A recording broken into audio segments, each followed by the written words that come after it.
let's kick this off. It is now 9 o'clock. Are you ready, Mackenzie? Yes, sir. All right. Welcome everybody to the, what date is it? June 15th. Mason County Commissioner Briefing Agenda. We will start off with Judge Steele and Judge Cobb. If you guys would like to, if you'd approach the bench. You've always wanted to say that. No, I really haven't. Whose shins do you want? I think the one time my wife had to ask permission to No, mine. approach. Depends, well, let me look at the shoes. No. They're generally not too pointy. Good. Well, I guess we've been in conversations with the commission about the need for some updating of the recording systems in the main courtroom. And it's, what is it, paid roughly 96,000? 90, we need $90,000 more dollars. Yeah.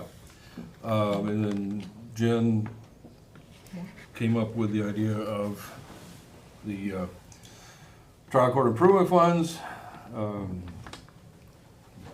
Judge Steele and I talked.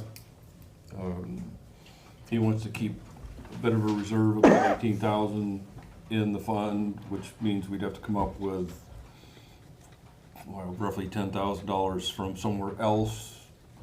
The system that we have in the courtroom has failed a couple of times, so we've had to joggle around to these other courtrooms. Judge Steele's been kind enough to let us come over there a couple times with bigger trials and things, but it's at a point, it's well over 10 years old, it's no longer updatable, it's not repairable, and the maintenance on it is very, very expensive. So I know we've talked to the commission about the cost and repair before. It's just kind of following up as if we keep the 18,000 reserved that Judge Steele wants, and we do need to find some additional funds somewhere to do it. And you know, we'd rather do it in a stately planned manner as opposed to a holy cow, we need to fix this yesterday manner. Always better. So just to be clear, I want them to be able to get the system replaced. This is not some kind of a luxury. If you can't make a record, you can't hold a court. So this is not just some kind of a frill, it's necessary. My concern is the trial improvement fund replenishes at a certain rate, and I believe it's about, I could be wrong on this, I think it's like a little more than 5,000 a quarter. There's going to be needs in the future that either Superior Court's going to need or we're going to need or what have you. So what I was hoping is that we can preserve 18,000 of what's already there. That would give us a head start to get the thing back up to in a fairly short order. So in case something does happen, and hopefully it won't for a while, but if it does, and when it does, the fund's going to be sufficient to be able to take care of it. So we don't have to come back here with cap in hand asking you for a lot more money in the future. So I'm hoping that some way we can find a way to leave 18,000 in there, give Superior Court everything else that's in the fund, and if they get their system, they need it. I mean, I just want to be in a position where we can use the fund in the future. We talk about replacing jabs and all that. If we need another system replaced or whatever, it probably wouldn't even approach having enough to do it until the end of the next term, the next 4-year term. And maybe we won't need it, but I hope we don't, but if we do, we need to have something there. So that's the reason I'm suggesting a compromise on this matter, and hope we can come up with a way to do it. Yeah, the replenishment rate's about 23,000 a year. So,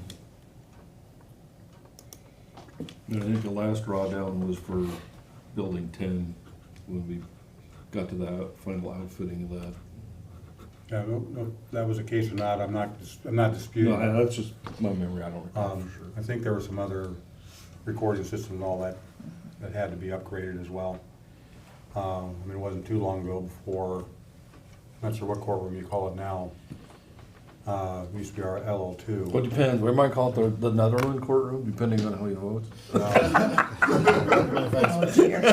Jen, it's not eligible for REIT in any way because it's software and stuff, right? Just Yeah, double right. check. Mhm. I looked into it. Yeah, I knew you would have, that's why, so I myself, I believe it should still come out of the other fund.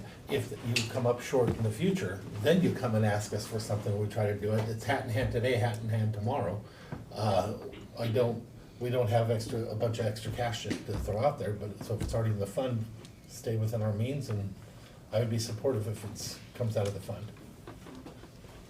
So do you have any ideas of where the additional additional 18,000 comes from? No, I think Patty has been talking with Jen a lot about this and trying to identify where, and at this point, it's just kind of stuck. Could be general fund, Mm-hmm. unless you got something else in your pocket. I didn't think so, because I can't see anything. Yeah, I mean, at this point, there is just going to be barely enough to cover it in that trial court improvement fund, if that's the way that you choose to go. You're saying the full 90, Yes, in full at the end of this year. Mm-hmm. that's the point here, we don't want to, Judge Steele's saying we don't want to drain it completely, Yes. and the question is where would we get the other 18,000? But if it comes up with 23,000 a year, it'll start to replenish itself, and we just watch what it is. And if something's needed, then we talk about Yeah. that time, instead of 18,000, it might be 5,000 that we need to come up with. Yeah, you guys don't come before us very often. You what? You guys don't come You're before us scary. very often. Thanks. I try to do what I can to make your time here as pleasant as possible. I appreciate that. I think I would rather do the 90 or do the full 90. And then in the future, I would love to have a scheduled budget meeting so that we can start going over numbers and get us on track. So But just that to would be like- clarify, Randy, your suggestion, just spend the 90, get it done. That's mine And as if they well. come up short for something else, they're Then- still gonna come back to us, so Right. it's 6 one, half dozen the other. It's just, we Okay. need to remember that if that time comes, that we're, And the reason why we took the 90. yes. Yeah. I agree with that, so. Okay. Patty, you get your 90. Well, they kinda almost have to have a little say on this one. Are you okay with that? Yeah, I'm gonna talk to Judge Cobb about it. okay. The judges have to sign off on Yeah. the expenditures, it's not just a Right. commission Okay. decision. Yeah, please consider it, Judge Steele, if the time comes up and you do need something, when it's been needed, we always try to find a way to get it. Well, Yeah, no, from my point of view, that's, you guys have always been really good about it. Obviously, you have to watch your end, we watch our end, try to be very careful about it. as long as I don't have to stand in front of a building with a sign that says I'll judge for food, we'll see what we can do. Well, Depends if on this the is the food. only, this is the only way that we can see your faces. No, Got an that's not opportunity true. to come back. You can commit some crimes, and we can see that. So, just to No. clarify, are we Not an saying option. that if you guys have an agreement to go ahead and take it out of it, we have an agreement to allow you to take it out of it? I think that's That's what. what it sounds like. Yeah. And so- if not, then I guess it's a no if the judge says no. Yeah, And Well, then it'll have to come back before us to be put on the, right, we'll talk about it, and if there's any further discussion with you, we'll get it noted up. okay. So, All right, yeah. we'll go arm wrestle, Yep. we good. can I watch? Because that would be an adventure. We can charge you commission. As long as it's not, There you as go. $18,000 worth? long as it's not a dueling saber or anything like that, I mean, that'd be fine. We'll talk about it. We'll talk about it. All right, weapon of choice. All right. Thank you, folks. Thank you, Have a guys. wonderful day. Thank you. Enjoy the cool indoors. Have to go and flip some joy. Have a good day. All Go right. spread the love. Heidi. What we do. Good morning. Good morning. and they got past me. I didn't make them state their names. Oh, no. Oh, well, I will. Okay, I'm Heidi Steinbach. I'm the Noxious Weed Program Coordinator for Mason County for those tuning in. And I just have a quick item to brief you on. So, the Washington State Noxious Weed Control Board has put out their request for funding proposals for the fiscal year 27 Class A-B eradication program grant. We have applied for this in the past to be used for control of giant hogweed and perennial pepperweed. This year, I'm planning to submit a proposal to use the funding to control giant hogweed, false brome, and perennial pepperweed in Mason County. The budget impacts, it would provide a maximum of $5,000 for the 2027 budget year, and this would be used to assist with funding our extra help position that we have, our noxious weed specialist position. So I'm just requesting approval to place the request to submit a proposal to the Washington State Noxious Weed Control Board for this funding agreement for the June 23rd action agenda. We do this almost yearly, don't we? Yeah, we do. It's an annual grant that it's a small grant, but it's an annual one that they have. And we apply each year, and usually we get around $3,000. It's a small agreement, yeah. I like it. Okay, great. Commissioner Edelman. Yes. Okay, great. Okay, well then I will see you guys next week then. Okay. Alrighty, I hope you have a good day.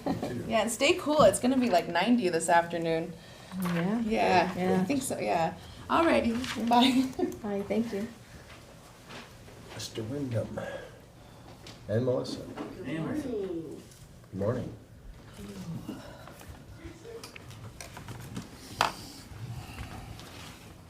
And who are you guys? Yeah. Dave Windom, Public Health. Melissa Casey, Community Health. Welcome back. Sharon, I just want to make sure Sharon remembers. Yeah. I had the energy, I might slap you. Wait, Mackenzie, strike that from the record, please. Yeah. Okay, so Melissa's got two items. Okay. First item is a contract for a 5-year plan, local homeless plan, the local plan committee facilitator. So we went out and did, according to the county policies, we got 3 quotes from different people. This was the best one. And he has experience, Paul Knox has experience developing 5-year plans with other counties in Washington State. I've met with him a few times. I think that he is the right person for the job.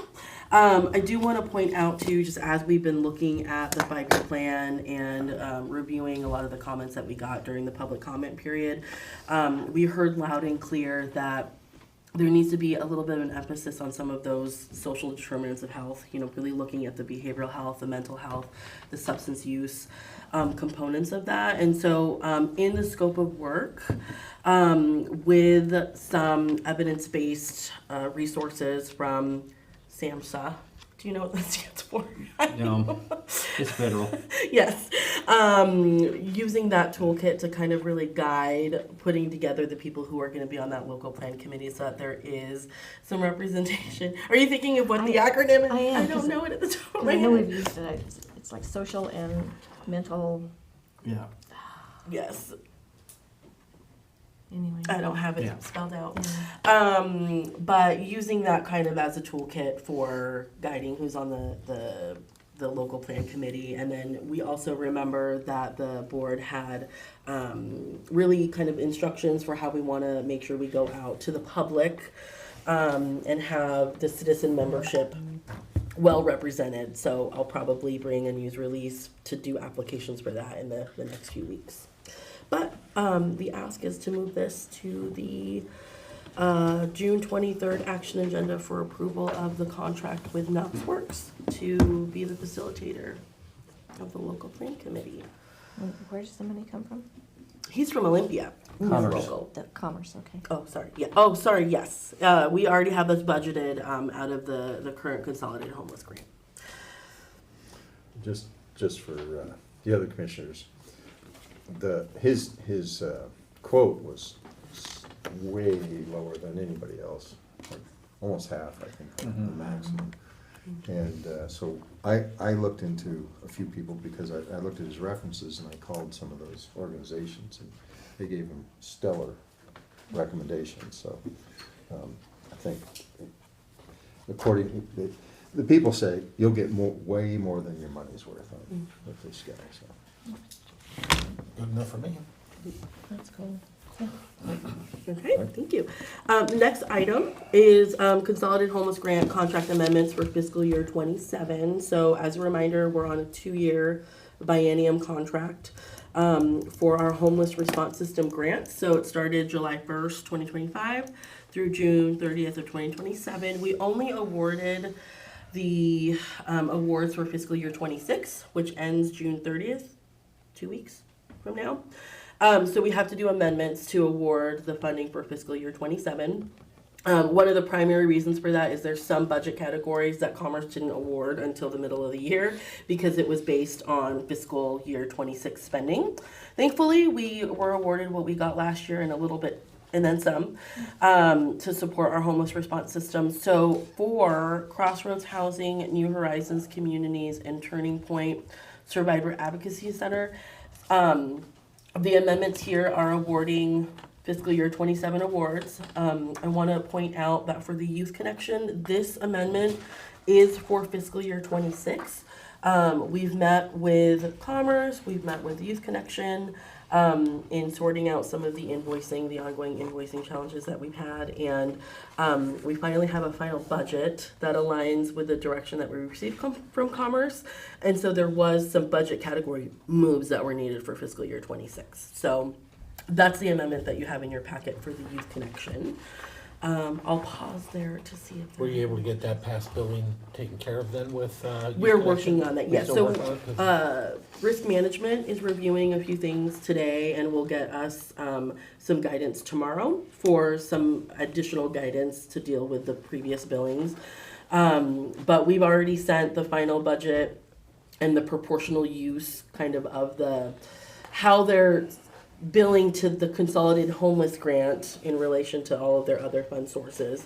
And we've let the Youth Connection know that there's additional guidance that we'll hopefully be receiving tomorrow so that we can meet with them, go over any questions they might have, and get all of their billings since August of 2025 through today sorted before the end of the contract term. We have until July 10th with Commerce to get reimbursed for that.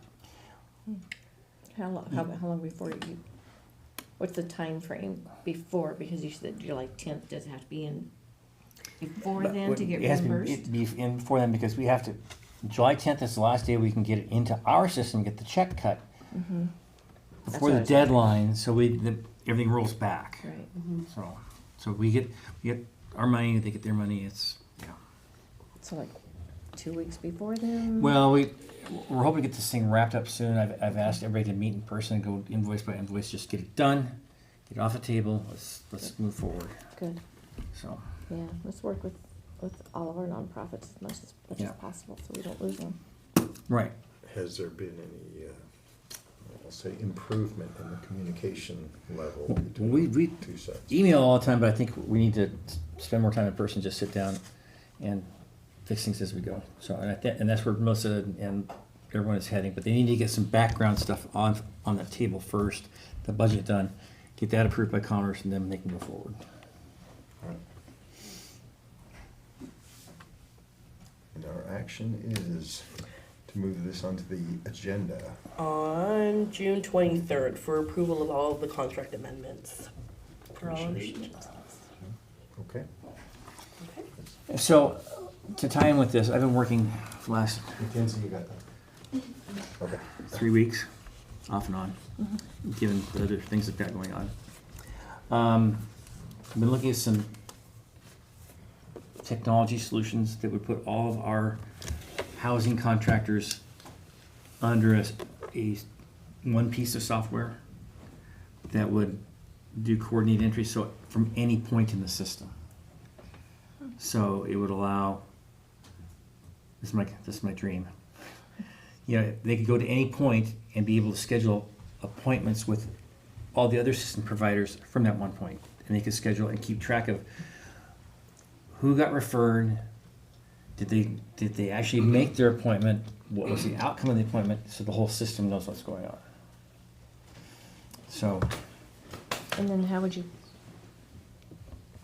because would that have medical, no, okay, no personal information? no, there's, Just, so, but Usually, if you're tracking the, okay, you're gonna have to Yes. explain it a little okay, bit okay, for me. and I'm cruising to different companies because they all do it in different ways. One company, it's the person drives, the client drives the process and pushes themselves through the process. That has some advantages, but also you've got clients that aren't capable of pushing themselves through a system. So let's look at other ways of doing that. Is there a way where all the providers are connected and we can use a numeric system, the identifier, to identify what client has gone where, did they get their appointment, did they make their appointment, what was the outcome of the appointment, and what's the follow-on? Because what we have now is a system where many times people go to coordinated entry and they get a piece of paper, go to this next organization, and they don't. Or they don't. So I'm trying to find a way where we can coordinate all this through so everybody has the same situational awareness of what's going on.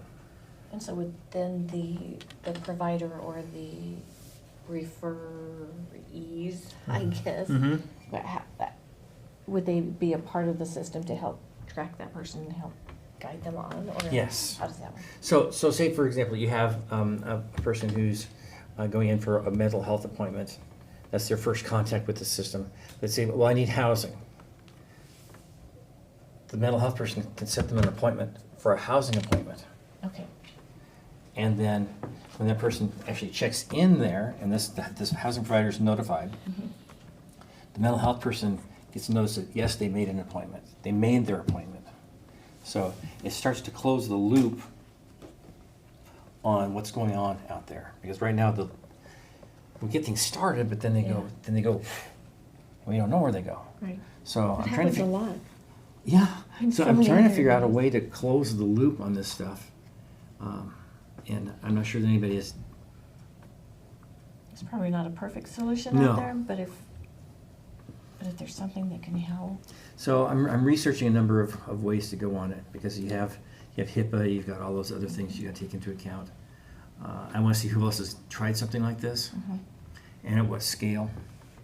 You know, we're small scale compared to most places. King County. Yeah. Don't even worry about them. They've got No, their own issues. no, they're a whole different deal. I wonder if you could work with other rural counties to see if you come So up with a I've solution, reached- and then everybody could share the cost. Yes, so I've reached out to Lewis, Grace Harbor, Pacific, and us. And we're forming our own group to work through housing issues. So that all 4 counties are on the same sheet of music. And maybe we have the same forms, maybe we just do something that's consolidated across the 4 counties in a way that each county would look the same. Right. Then you could share it with Commerce, and Commerce could pay for it. Yes, that's exactly kind of what we're looking at. So we've had some great conversations. We continue to meet, and the next meeting will be with the directors and with all of our housing folks.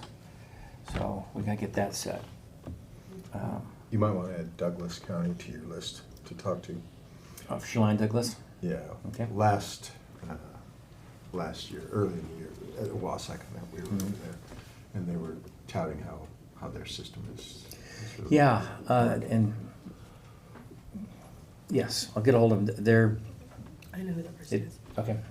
Their administrator was just let go, so, or director. So there's some turnover at Cheline Douglas. We'll figure out who's there, because their housing is not under public health there, is it? No, it is a nonprofit. However, we do see her at conferences. Okay, So, all right. I know who that is. I So- saw, actually, they were highlighted in a Wasac newsletter Yeah. because their coordinated entry is working quite well. So that's kind of, so Melissa's handling the kind of the nuts and bolts, or I'm trying to get a little higher view and see if we can get some longer range solutions to these things that pop up all the time. You know, there's got to be a way to nail this stuff down. That'd be cool. Okay. Go for it. Substance Yeah. Abuse and Mental Health Services Administration. Thank you. And then I'll be gone Wednesday through the end of the week for my dad's funeral. I'm So. sorry. Man, you look like your dad. Yeah, you noticed that? Yeah. Yeah. Yeah. No denying where your genes came from. Yeah. So, yeah, we Yeah, I'm got sorry. that this weekend, so. Well, if you need My anything, let us know. condolences. Oh, thanks. Yeah, we've been, yeah. With one right after the other, it's, makes it tough. Mhm. So, but we're getting it, some headway. So, okay. Okay, no action for us on that one. Nope. So, all right, and just, and as I've got vendors looking to do, demos. So, once we get some demos in and look at them, then we need to go through, I think we'll need to go through a bid process. It's kind of backwards. Because we're already looking at the demos, but we need to find out what they can do before we, And get a quote for what we want. yeah, so we can get quotes for what they can do, so. Right. Because no two of them are alike, which is, complicates it. A little bit. Okay, WIC grant application. what about it? We're applying for a Oh, WIC. yes, yeah, we got Yes. that. Do you want me to? Yeah, go ahead. So as you know, that side of the continuum when it comes to prevention and early childhood education, upstream, which is very public health, we have not received any funding increases in maternal child health or WIC in a very, very long time. And so Tanessa is actually, we've met with her, working on a WIC maternal health grant application. It's up to $200,000 for a 2-year period. And we're hoping that we can really support WIC, but also have some integration between our maternal child health and WIC programs. Right. Our maternal child health grant has not seen an increase in 25 years. So it's the same $67,000 that we received. For our most senior employee. Yeah. So, I mean, back in the day, that was a full-time employee. Well, now it's a half one. So, Yeah. We're good. Let us know if you need anything. okay. Thank you. All right, sounds good. Tanisha's you. awesome. So. All right, thanks. Public Works. Who are the next contestants? Loretta won't be here. She has vehicle problems. Damn car. You can't rely on anything. We just have one item on the agenda. It's talking about doing a large-scale vacation. I think it's the largest one I've ever seen. This is. Well, I haven't seen that many, but that's a bunch. Road vacation number 427. We are proposing to vacate all of the unopened right-of-ways in Hood Canal Land improvements that have been previously vacated by operation of law because they weren't open within the 5-year time frame. We have listed all of our current county roads. We've also put a verbiage in there accepting any other ones that are county maintained that aren't mentioned, just to cover any potential missed county roads. The Hood Canal Land improvements, it was dedicated on March 16th, 1889, so it would have to have been opened up within 5 years after that. So there's a lot of them that are not opened. And we are proposing to recommend a hearing date for Wednesday, August 12th at 1 p.m. We had the whole map here if you wanted to take a look at a bigger scale. As to, it would be all the ones that are green that were not opened. One thing I'm curious about, since it's the biggest one I've ever seen, how did that come about? Well, I think it's, if you think about it, think of it as, you know, when you see those huge assignments of deeds of trust that are recorded where a big lender will put everybody and their brothers listed on it, or they assign it. This is more of a, it's still doing your standard road vacation, but we are doing the whole plat just because we keep getting them one by one. But are we, I guess, my question, I should ask it better. Are we generating the request, Yes. or? We are. Okay, we are, to avoid having to deal with it piece by piece by piece by Yes. piece. That's why it's the biggest one we've ever It's seen. it's the process. And it would clear up all the clouds on the title for all the property owners. Do you have other ones that you're working on like that, for example, Yes. Grapeview and some of those I others? think our next one is Allen, Yep. Plat of Al- Allen. The Plat of Allen, so. Yep. Curious to see what those are. I have a list. They are what running. they are. We've been over some many battles over the years, piece by piece, so.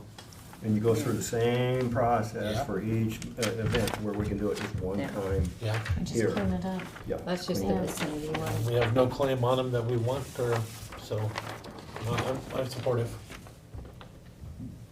That's cool. It's just a matter of acknowledging that it's already been done and we don't have any interest in them any longer. As The funny of thing is, I way know back then. all these parcels from real estate over the years, that they're just sitting there and, Yeah. yeah, all the roads. In If you limbo. do that, some of them may be able to be usable again. Yep. Because some of them are so small, and the ability to use it for building has just not been realistic. And that's the other thing, as far as community development and their permits, you know, you're always being asked, hey, is this vacated already because the people want to build and is there sufficient setback? Yes. So this will just help, okay, anything that's not listed as a county road has already been vacated by this blanket road vacation.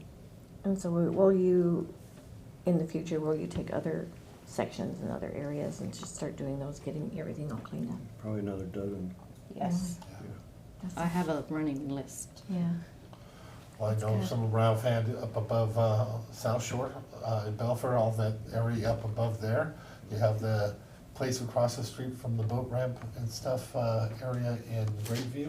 Yep. I'm curious about the one in Allen, because I'm trying to think of which one that would be that was, The Plat of Allen? yeah, for vacating, a community like this, a whole. I'm just trying to remember, I don't remember it. Yeah, it's that whole, Highway 3, Uh-huh. majority of it up on the hill. We've been doing them one by one up in there. The same thing individually. It would just be covering that whole vicinity. There's a lot of those private roads up there. So it would be just clearing all those clouds. I think the most recent one we did was more towards North Bay. Yeah, there was all the ones that were towards the water, that the Port of Ellen at one point wanted to fight and stuff like that. Oh, We got- those, yeah. Yeah. I was meaning on the west side of the Highway 3. There was one up on the hill we just did recently. Okay.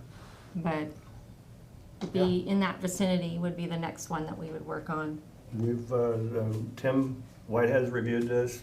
We've been in communication with other departments and offices, and they're supportive too, so of just cleaning it up. I think it's great. It's like you got 3 head nods, good. I think I let you guys get off the hook without announcing who you are. We did, didn't we? Yeah. I'm Mike Collins, I'm the county engineer for Mason County.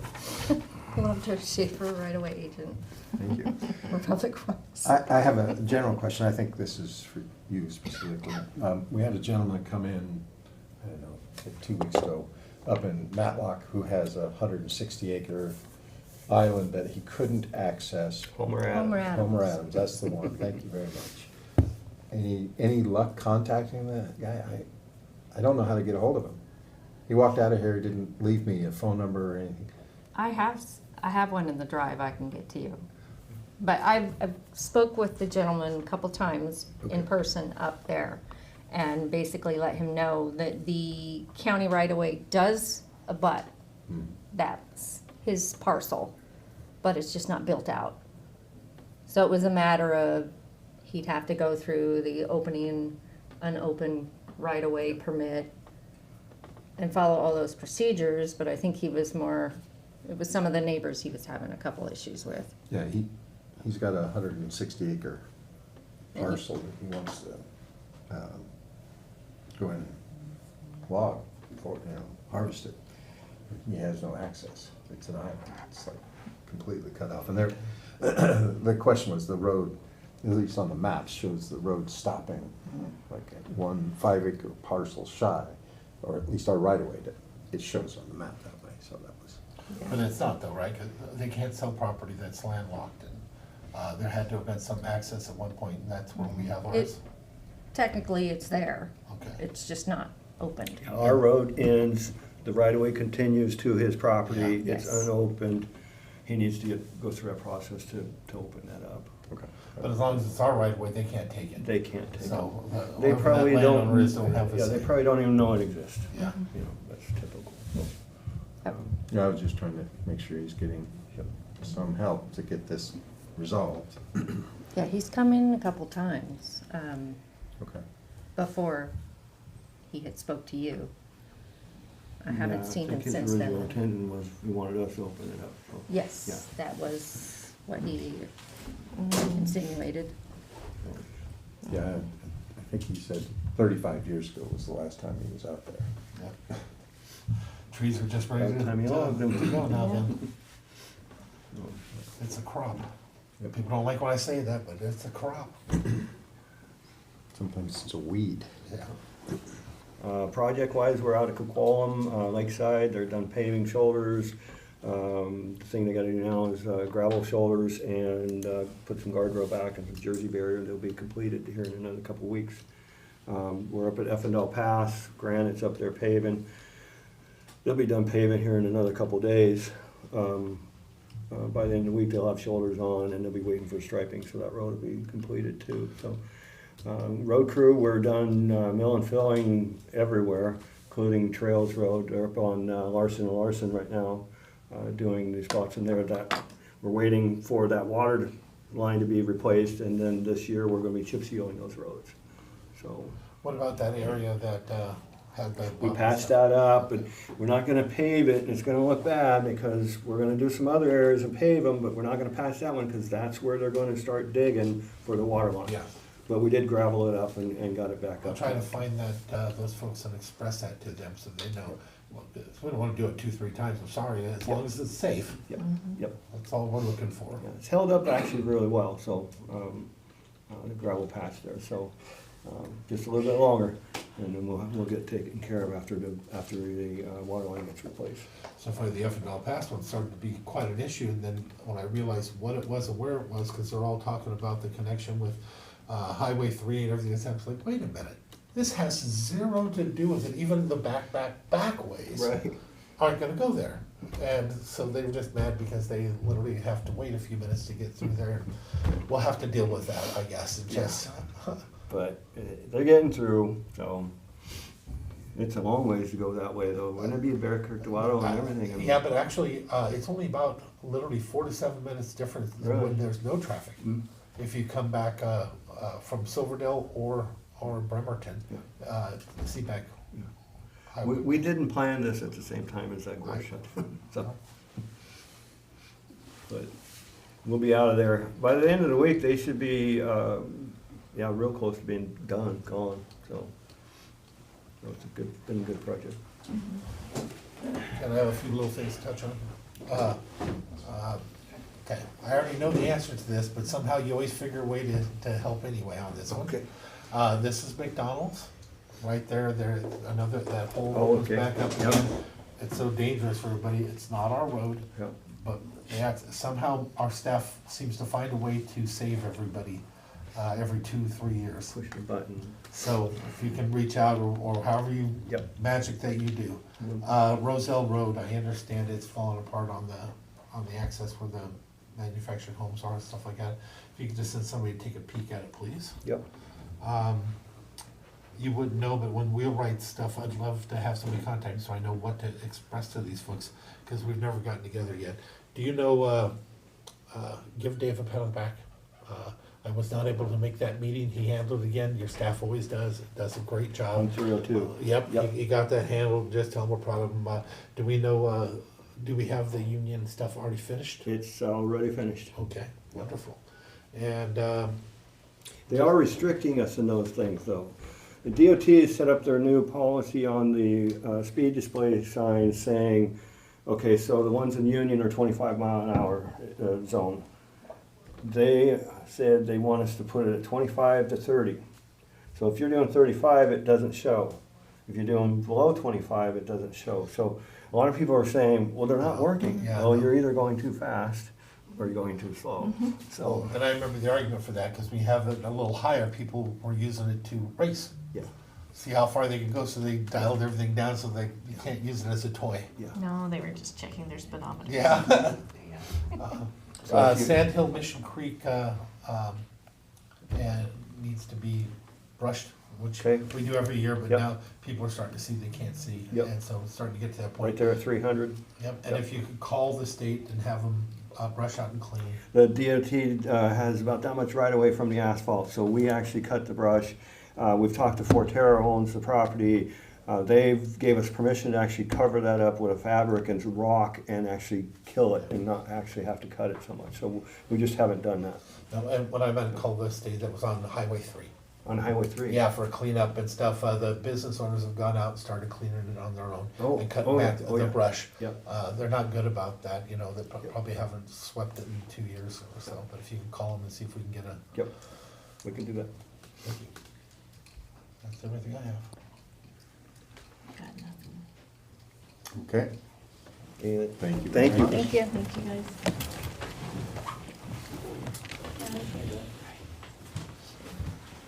Good morning. It is our turn now. Hi. Hi, we'll go back. Good morning. Morning, morning. Morning. And Hi, Kell, Community Development Department, and I brought a couple folks. Josh Luck, building official. I'm Annie Wilson. I am the program support tech. I handle finances. That's so cool. So cool. Proud of you. Yeah, thanks. And Josh is gonna. Yeah, so here Give just to a give our update. quarterly updates on permit numbers and things along that line and some updates. So we'll get into the numbers here. So starting with inspections, inspection requests have been low. Right now we're averaging roughly 14 a week, or 14 a day, excuse me, when before we were averaging about 25. So we're seeing definitely a decrease in regards to just inspection requests along with permit numbers as well. Some current projects that we are working on is we have a 29,000 square foot fabrication building up at the port, at the airport that is. That's well underway. The Sunrise Hotel up in Hoodsport is in phase 2. We've given them occupancy for phase 1, so it's a good time to have occupancy based on time of year and so on. So they're very much appreciative, and they've been really good to work with in regards to that. So much appreciated there. Mason County Garbage, they are underway as well. They're starting a lot of groundwork, and we'll start going vertical on that project probably here in a few days, or weeks, I should say. Is that out at their site? That is, yep, out their site. They're doing a 12,000 square foot apparatus bay, so repair area, parking, there's some office space in there and some facilities for staff. So should be a nice building overall and just some good site improvements as well. So I'm looking forward to that being completed. Always have projects going on at DOC out there at the correction center, carports, modular medical buildings, and then some improvements to his existing buildings because those buildings are pretty outdated. So we have a lot of things going out there with them as well. Another project we have at the port is the Olympic Mountain Ice Cream. They're doing a change in tenant of one of the existing buildings out there, and they definitely hit the ground running and have been going full steam ahead. So just trying to work with them and facilitate inspections as they need them to keep that project moving. Make that a priority. Yeah, I'm on that one. Okay. And then also we have various change in tenant projects going on too throughout the county. Fitness center up in Belfair, another vet clinic that's going up in Belfair, and also a tire shop. So majority of those are going up in Belfair. That's just kind of the hub there. Another project we just got done with was we had a fire at Model T up in Hoodsport. We worked with them to try to get them open as quick as possible, and they were luckily able to make the Memorial Day holiday. So they were very appreciative on there. And again, they were really good to work with and getting everything aligned and addressed. So I appreciate that. Some upcoming projects that we have on the horizon. Alta Forest Products are going to be coming in for an addition. I can't remember the square footage, but it's pretty significant. So I don't think they're planning on demolishing any of the existing stuff, just adding on to that. So again, looking forward to that project to come through. The Hood Canal School has a few projects that are coming up as well. One of them to remodel the existing school area along with a small addition. And then they are going to build a new bus barn or transportation building up there. We also have another school project at Pioneer School for some interior improvements along with some water line replacements. And then we're kind of waiting for that 99 lot subdivision up in Belfair to get underway, at least in regards to the permit and building side. So still working on the grading element there. The other stuff will come in time. Where's the tire store going? That's going right on the corner as you come in. It's the triangle. The old gas station? Yes. Yes. Okay, yes. that makes sense, Yeah. Yeah. So it's kind of, the facility is already prepped for that to a certain That's extent. a lot So, of rent there. I think they're like 4,500, 5,000. oh wow. Dang. Okay. I know. Yeah. Well, they got a tenant now. So. Wow, that's impressive. Yeah. So moving into permit numbers. So just year to date last year, so January 1 to June 15th, we had 727 overall building permits. Year to date this year, we have 558. So just kind of a reflection on that declining permit numbers. We're in that time of year where we're hoping to see an influx. We haven't quite seen that yet, but still holding out for some hope there. Along those lines too, we were in communication with the city to do some work for them. We sadly got the word that they weren't in need of our service, but would kind of let us know if that changed. So I'm not sure what changed there. I don't know if it's just the climate of the economic kind of situation we're in. So those projects may not be moving forward as rapidly as they were expecting. But again, at this point, we were kind of hoping that that would come through, but right now we're been told, again, our services are not needed. So Hopefully they'll start building soon. hopefully, yes. Getting into specific permit numbers, manufactured homes. Again, we have two ways to submit for permits, both online and in person. Again, we're definitely seeing a bigger influx on the online element. I think it's just easier for everybody, and people don't have to drive so far in a sense to submit those permits. And that was the intent. Agreed. Yeah. Yeah. So it's nice to come in the 21st century with that element as well. So we're here. So in person for manufactured homes, again, 20 in person with 46 online. So again, a big lopsidedness in regards to the online element. Single family residence, 26 in person with 44 online. Garages, 16 in person with 27 online. And then remodels in addition, we don't have those available online just based on the nature of the beast.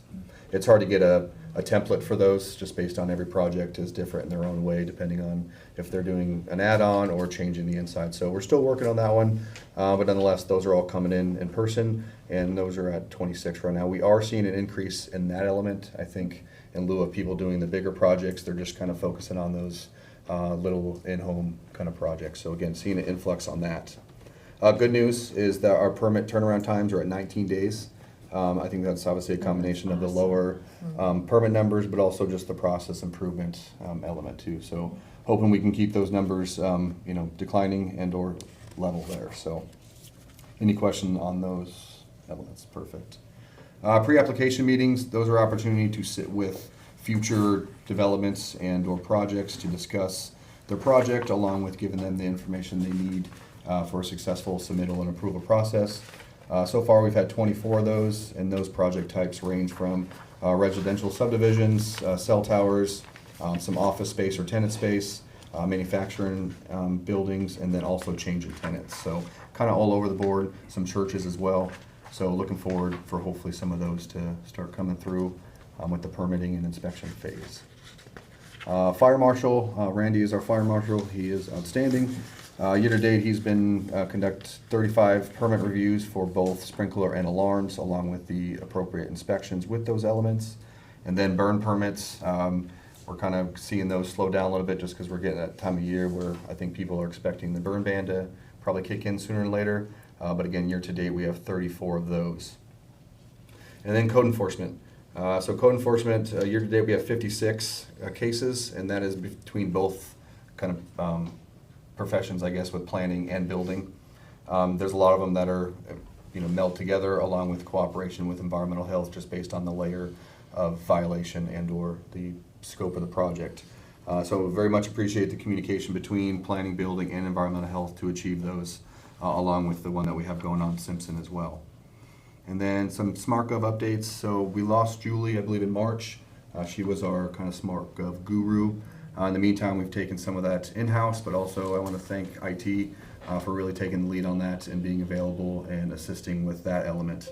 Also with Public Works, we're communicating with them more as well in regards to SmartGov, and we're starting to create permit types just to make all this just one, solid machine, if I may, and all the departments are communicating and making the workflow steps as fluid as possible, and try to make that one-stop shop where we don't have applicants going from, EH to building to public works. Try to make a one-stop shop, and again, that communication has been really helpful.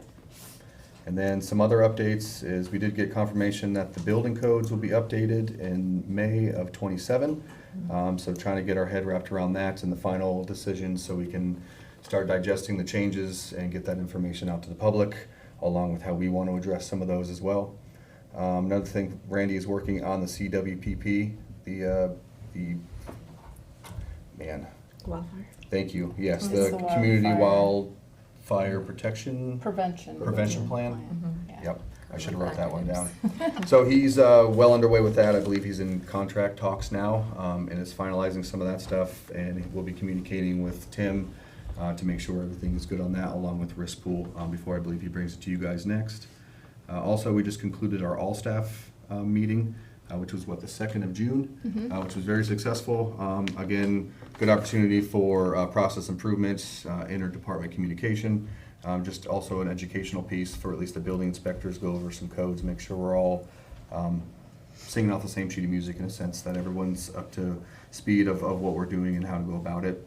And then also a good team building opportunity as well. So I think all in all, the all-staff was a success. So that concludes kind of my updates on that stuff. Any questions or concerns about that? I have a question.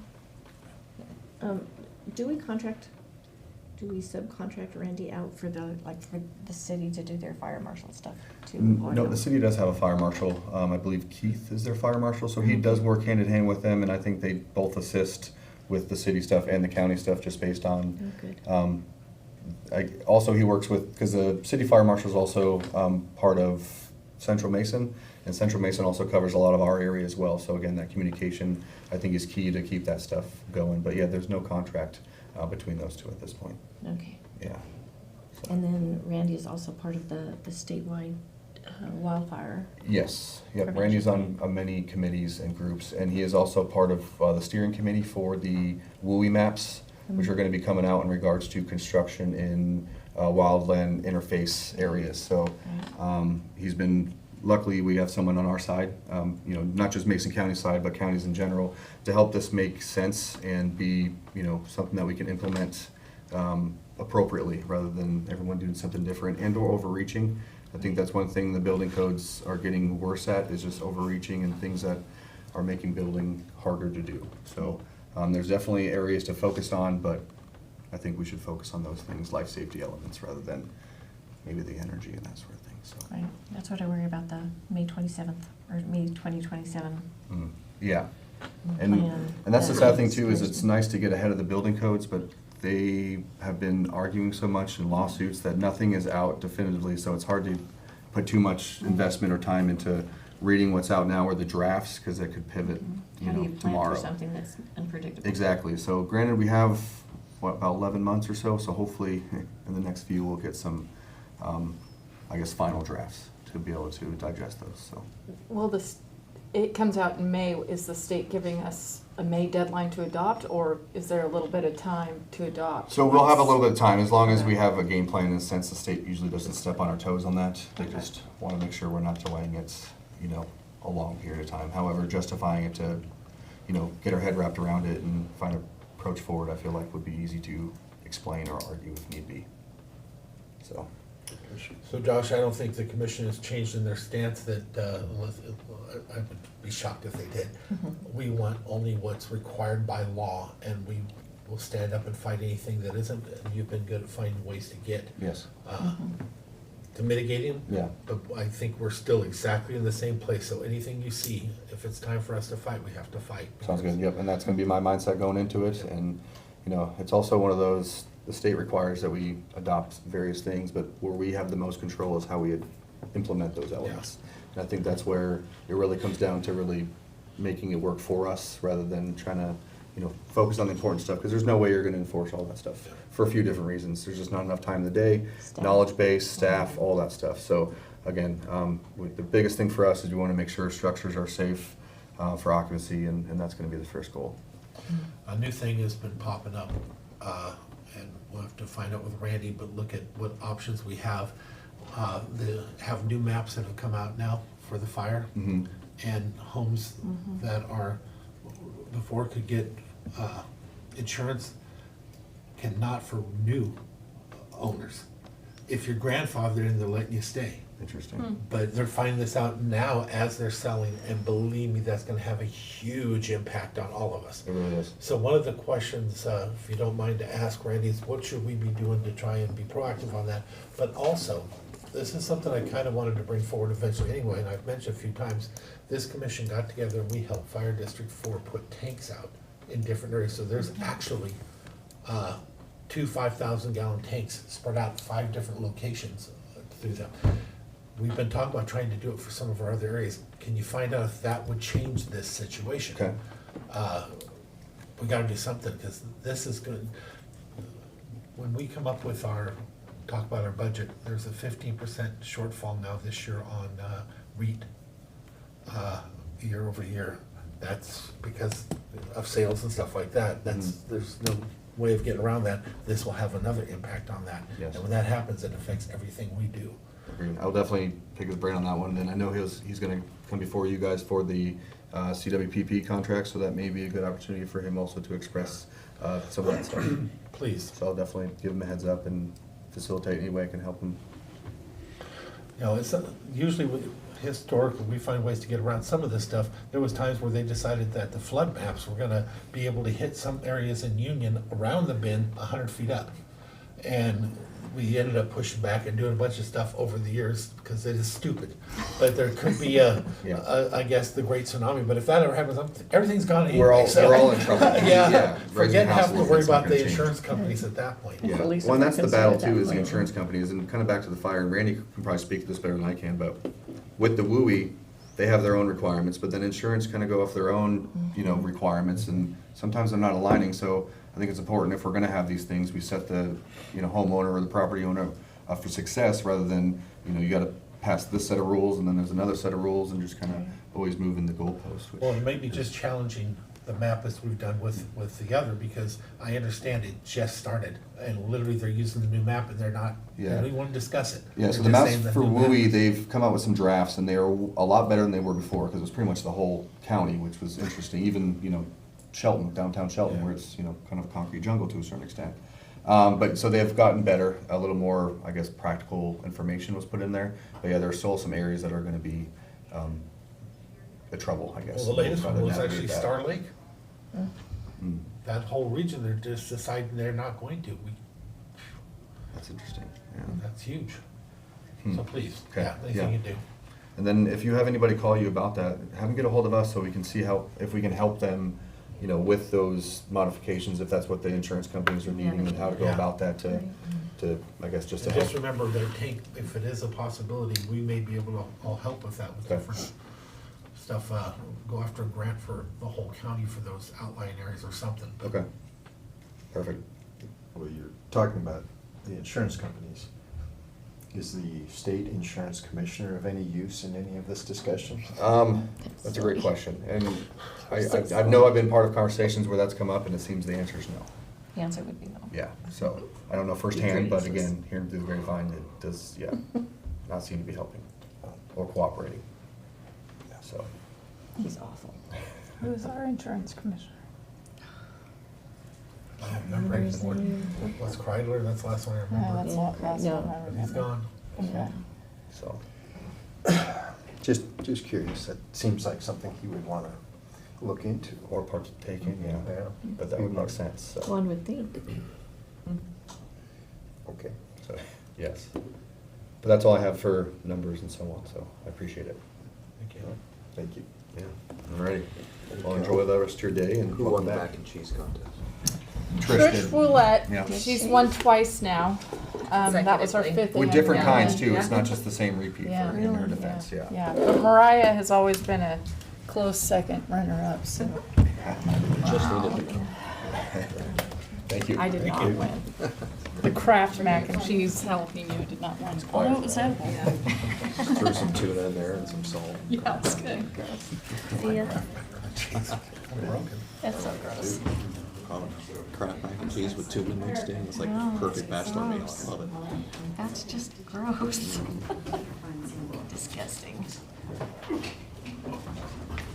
Good morning. Sorry, Commissioner? I know, 2 years. But it takes more than one time to get out of the chair. Commissioner Tarswell? If we could, I need to have Maggie jump in here real quick.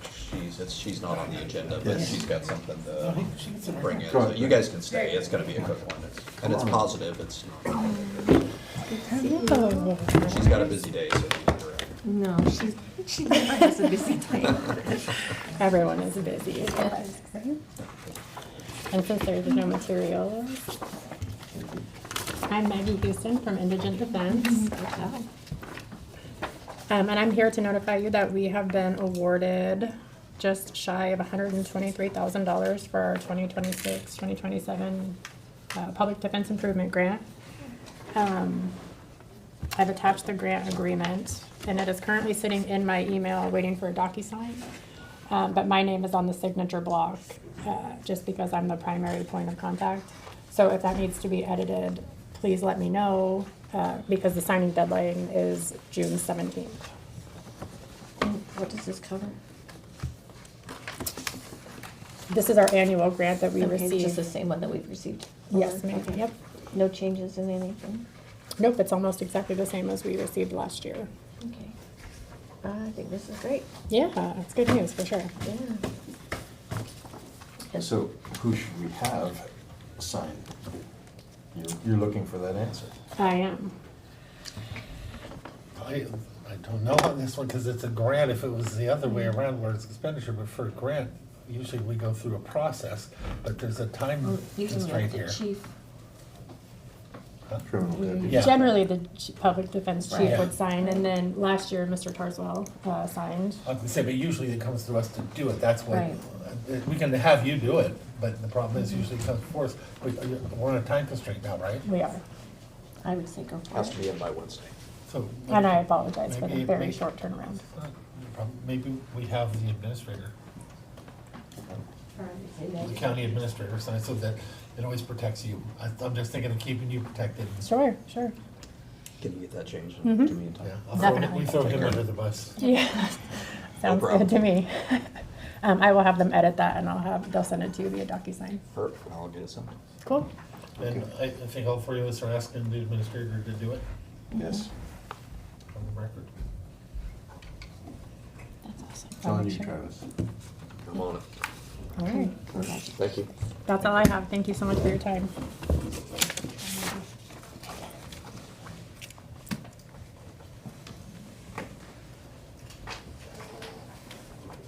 And who do we have before us? Jennifer Byerly, I'm the Budget and Finance Manager. Code Treasurer, Facilities Manager. The first thing that I have for you is the financials through May, and I'll share my screen for that.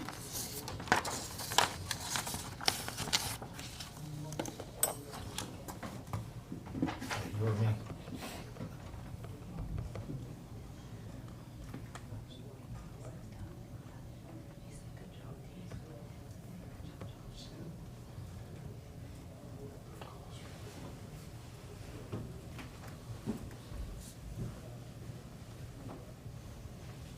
So beginning with the current expense revenue through May of this year, if I can get to the bottom, we have received $15,530,785, and we are at 49% of our budgeted revenue received compared to last year.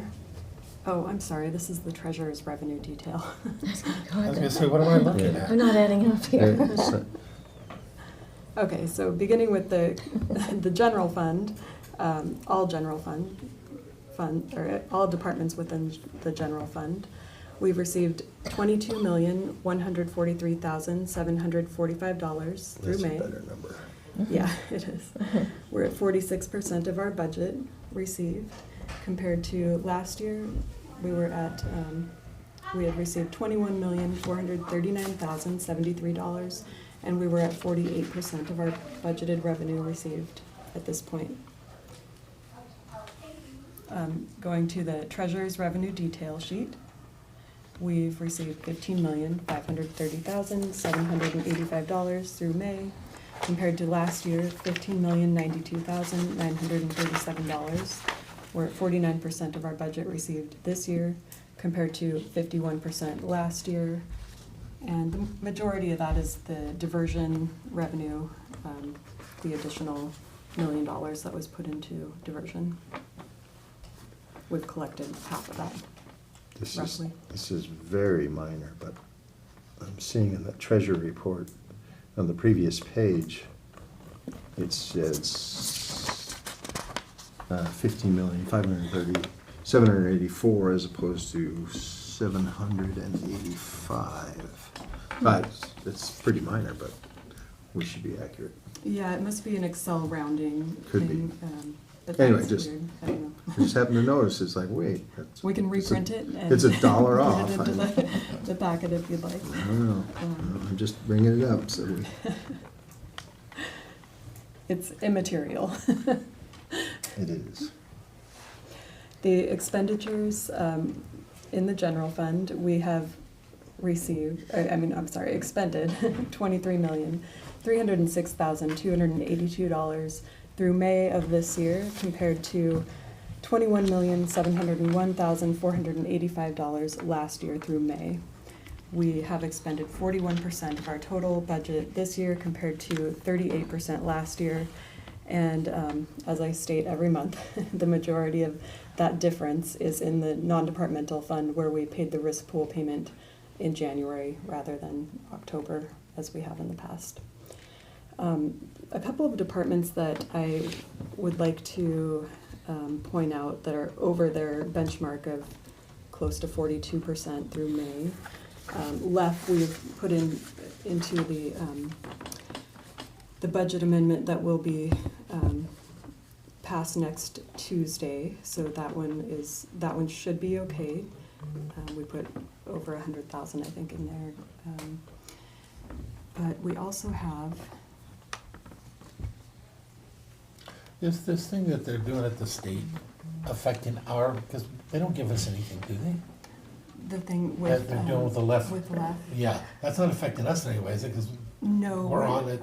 No, this is for LEF 1. We have a participant that is in a nursing home. Yeah. So their care is just costing us But more. I mean, that thing that happened at the state with them raiding raiding raiding the other fund is not affecting us in any way, though, is it? Not at this point. Not yet. Okay. Yeah. It may.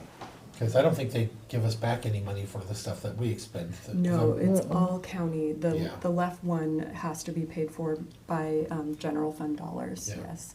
Okay, because there's two aspects, there's the city aspect and us, we don't have enough anymore. They did some personal insurances at the city, which that helped them. Yeah. Okay, thank you. You're welcome. The Parks Department is at 47% of their budget, and I believe they're overexpended on their salaries right now, because we had put that one of their positions into REIT at the end of the year last year for budget, and they don't have, or they haven't been charging, I'm not sure which is I believe it's that they don't have the REIT projects available to charge to is the thing. So I just wanted to bring that to your attention, that they may be over budget in the general fund, so. Can we find out why? Yeah. What's going on there, because. Yeah.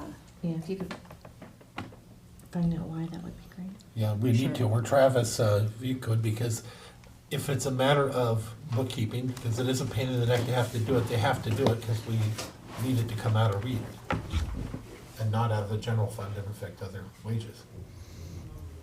And there seems to be, looking at the percentages, 2025, their budget was $967,075. So the budget has dropped roughly 200,000, 300,000, really. And I think that maybe have a bigger impact because we're spending less. Well, part of that was we took a position out Yeah. of the general fund and put it into REIT, Mhm. but then they're not charging those wages to REIT, so they're yeah, gonna be that's- overexpended, yeah. That is the problem, so we gotta find out. Need to make sure you either correct it or. I've figure out mentioned what's it to going on. John, and he was gonna look into it, so I'll mention it again. Thank you. Yeah. The other one is courthouse security. They are at 47% of their budget, so they might need an increase. Or That's most- contract most though, likely. right? It is, yeah, so most likely they'll need an increase. I mean, we increased it for, the opening of building 10, but we may not have increased it enough, so. So just Kelly look at and that, I let us will know, work with 'cause- it. Work on that. And then, of course, there's always indigent defense that usually needs an increase, so they're at 43%, so just something to watch. And I'm pretty darn sure the state's not gonna help us with that, even though that's their responsibility. Well, and that should stabilize a little bit with the two we have on, that should be being used at some point, so that we're not contracted. That's the hope. Okay, moving on to the special fund, 6-year revenue streams comparisons. So we have the community development revenue, that's at about 775,000, which is quite a bit lower than the previous 5 years. Everything else on this sheet looks about where we expected it to. Besides REIT, as you mentioned, is down. And the reason why I point that out is just history. Again, we've seen this happen before, and hopefully it's just, hopefully it means nothing, but 15% year over year means that they're not selling, not building, or whatever, so we just need to keep track of that, to know that that's happening. That's a lot, 15% though. On the 6-year financial recap, so at the end of May, we had in the general fund $23,199,064 in cash. So you can see all of our reserves taken out here, and then the unreserved cash at the end of May is approximately $1,891,000. On this sheet, there is an error on the revenues received through this month. That I updated that, and it's $22,143,745. On your sheet, it had last month's number. So we're actually at 46% of our budget, not the 37% that's shown on the sheet. So I'll correct that and put it on. We'll put the corrected sheet on the website. We're at 41% of our budgeted expenditures again, and both of those numbers are pretty well in line with the prior 5 years. And again, the difference, the 3% difference is the big payment early. Okay. Yeah, the REIT, yeah. I mean, I'm sorry, the Risk. risk, yeah, not REIT. The special fund cash balances are a total of $73,928,145, and as you can see, that is a very large increase over the prior 5 years. So, so all the other funds, or most of them, are doing pretty well. It's actually, I think, about a $38,000 increase over the prior 5 years. So. So they're, yeah, again, very healthy right now. That's a good thing. The county sales tax, we have received through May $4,072,141. And in May, the total received was $898,156. That's an increase of over $73,000 just for that 1 month. So our sales tax has continued to do very well. We're projected to receive $10,812,467. in 2026.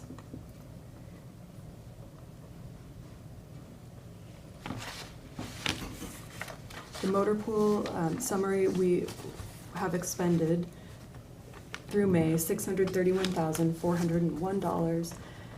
Compared to last year, we had expended $649,181 for the same time period. So that's great that we're spending less money this year. We're at 32% of our budget this year compared to about 31% last year. The special fund revenue, we have received $20,972,770 this year compared to $22,991,079 last year. And then the expenditures, we have expended in the special funds $16,949,862 this year through May compared to last year, $19,432,056. And we're at 22% of our budgeted expenditures this year compared to 28% last year. So the revenues and expenditures look to be in line with each other for the special funds. The county debt, we have $13,429,290 in total outstanding debt at the end of May. And that's all I have for you on the financials, unless you have anything else you want me to follow up on. I'll share with them a little piece of bad news that we just received on the audit for risk pool. They are determining that they do not have enough cash on hand, and they already were already stepped out with all the different other sub-insurers, basically.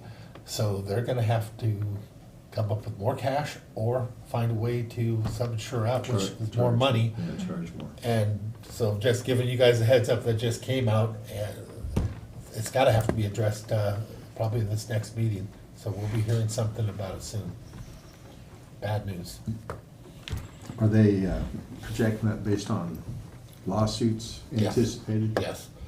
And the one thing to keep in mind is it doesn't matter whether they think you're going to win or lose. It's how many dollars they have on it. But at some point they have a line where the state says, no, you need to have this much in reserves to cover this much in case you lose them. And that's where they have come in and said it's not enough. When will they know more? We're having our next meeting next month. And by then, I'm sure they'll have numbers to present to us to talk about what that looks like and how to do it.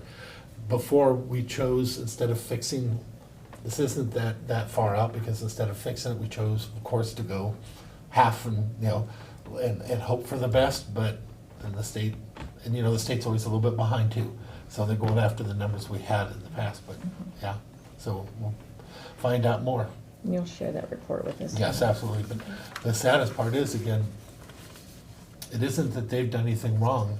We just are the weirdest state in the world, and it's getting more and more out of control as these companies are investing in the legal battles. BlackRock is literally taking this as a way to make money, and they invest in the lawsuits like you would the stock market or anything else. And they won't settle, because if they get $1, they get their attorney's fees back. It's like, wow. So unless the state does something, it's just going to keep getting worse. The state's not going to do it. I know. So before I get into the rates, I wanted to let you know that I followed up with the judges and Patty on their way out of the briefing, and let them know that their budget amendment, or not request, but the amount that they are in need of is included in the resolution for the budget amendments for next Tuesday. So they won't need to come back to you if they decide internally to move forward with that. So just They don't have to come back to us to expend that dollars? not if the budget amendment passes on Tuesday. There's a budget. So, and how are you doing that? You're just doing it straight out of their fund? Yeah, I put in the available cash balance, which is $77,496, I think. So, and that's for the criminal justice? It's out of the trial court improvement fund.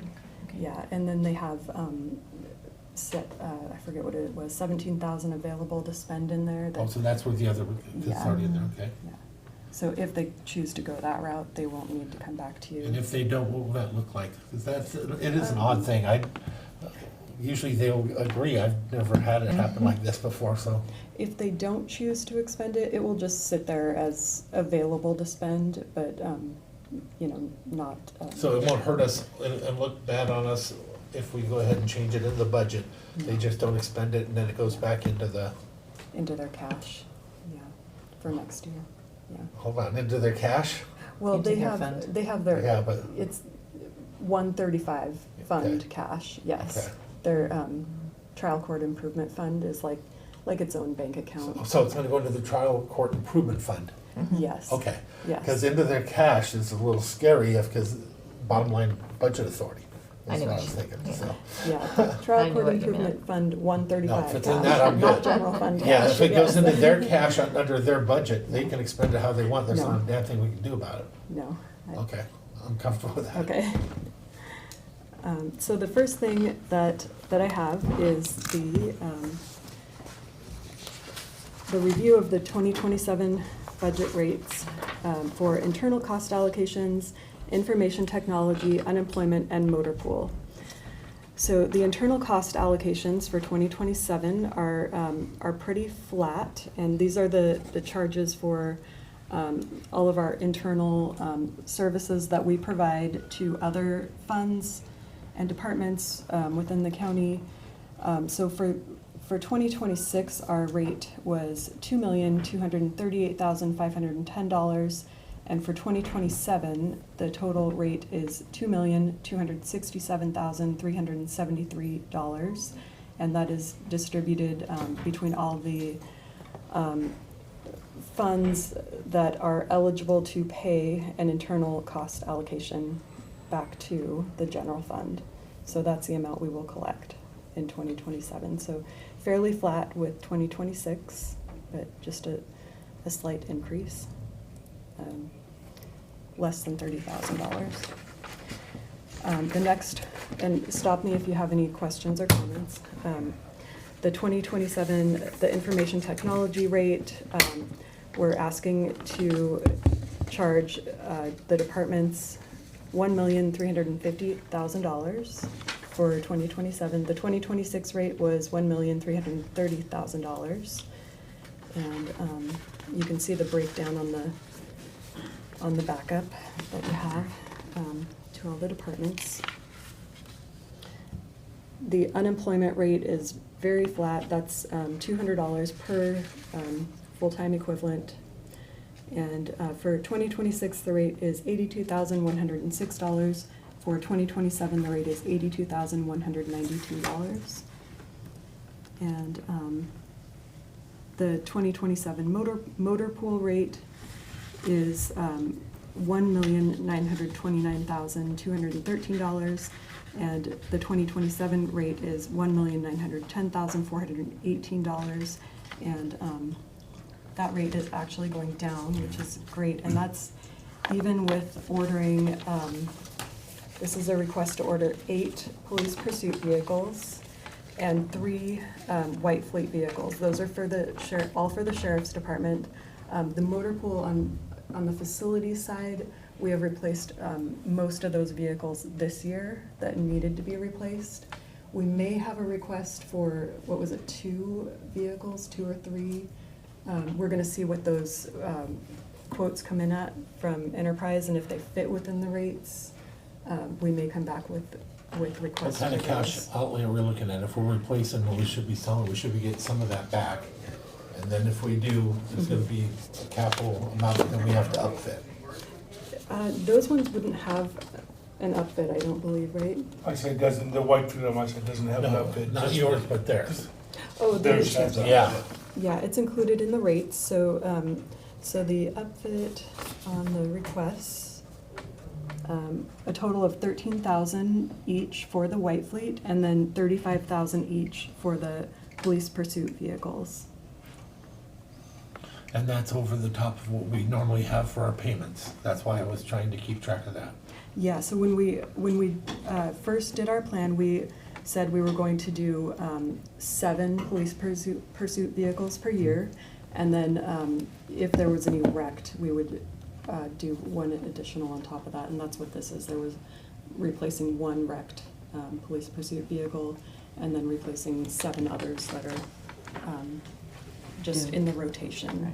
And that keeps them at about, replacing the whole fleet every 7 years, roughly. And that was our intent. Yeah. when we- Yeah. Yeah, that's Started actually this. a pretty long life for a police pursuit vehicle.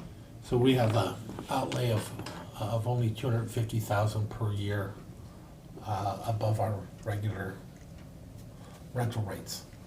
Yeah. If we're doing 7, which is still cheaper than what we used to do. We're still making money in comparison. Yes, and we'll get into that next. Right, and we have reliable vehicles. Yeah, so yeah, if you want to get into the comparison of ER&R, and I am asking to put those rates on the agenda for the 23rd. If they change, we'll bring them back, and actually, if they do change, we can just adopt them in the budget as they are. That's what we've done in the past. But yeah, we have the 2025 comparison of the ER&R and motor pool. So for this analysis, we have taken 2018 and 2019 ER&R actual costs to the general fund, and then inflated that number by the Bremerton CPIU. And so for 2025, the inflation rate was 3.1%. So as you can see, the number in the yellowish orange for the police pursuit vehicles was $874,037. That was an average cost of the police pursuit vehicles back in 2018 and 2019. And today, with the inflation, the number would be $1,290,251. Say that one more time, sorry. Oh, it's okay. 1,290,000. The whole thing back up to the 2019. Oh, so the ER&R estimated average cost. So we took 2018 and 2019 actual costs, and so that actual cost back then was an average of $874,037 for those 2 years. And that was before we were doing the leases and stuff? It was, yes. And so that was our cost, and we were hardly getting anything, maybe a couple of vehicles, Yeah. if we were lucky. And some years we didn't get, And maybe tires. yeah. So it's not actually apples to apples, it's a, No. it's a pumpkin to apple, but Yeah. that's a good pumpkin, because. That was running the wheels off of them, yes. Yeah. And then what we would have to do back in the day is, then we'd have to put together $2 million to do a major buy, to keep it from breaking down with 250, 300,000 miles on the vehicles. And so it would always set us backwards, because we had no money, so it set us backwards, that had to be cash. So we're looking at a few $100,000 a year different, and we have new vehicles, and we're doing it for more now too, actually. Because it was just the sheriff's department alone, we'd have to come up with a couple of million. We still had our Corsicas and stuff like that. Okay. Yeah. I'm just going through it all in my memory to keep track of, so that's actually exceptionally It's very good. good. And the thing that's not included in this analysis is, okay, so back then we had 46 vehicles, now we have 50 PPVs. And for every PPV we would add in there, into our fleet, we weren't rotating them out, like you said, but we were also paying a lot more administrative fees. $300 every time they touched it. Yes. No, it was $300 every time they touched it an hour, for on top of whatever it costs us to do it. Yeah, so my guess is that $1,290,251 estimate with the inflation would be even more if we were in ER&R today.